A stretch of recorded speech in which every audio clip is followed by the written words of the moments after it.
هو الذي خلقكم من نفس واحدة وجعل منها زوجها ليسكن إليها فلما تغشاها حملت حملا خفيفا فمرت به فلما أثقلت دعوا الله ربهما لئن آتيتنا صالحا لنكونن من الشاكرين فلما آتاهما صالحا جعلا له شركاء فيما آتاهما فتعالى الله عما يشركون أيشركون ما لا يخلق شيئا وهم يخلقون ولا يستطيعون لهم نصرا ولا أنفسهم ينصرون وإن تدعوهم إلى الهدى لا يتبعوكم سواء عليكم أدعوتموهم أم أنتم صامتون إن الذين تدعون من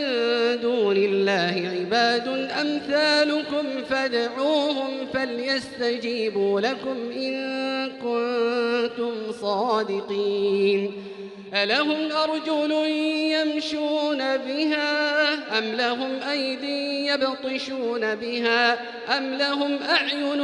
يبصرون بها أم لهم آذان يسمعون بها قل ادعوا شركاءكم ثم كيدون فلا تنظرون إن وليي الله الذي نزل الكتاب وهو يتولى الصالحين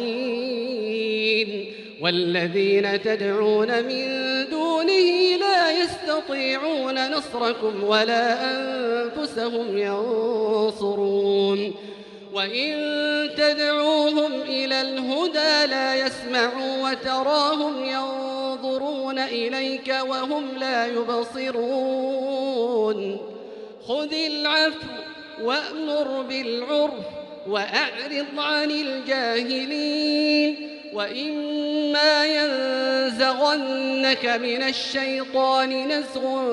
فاستعذ بالله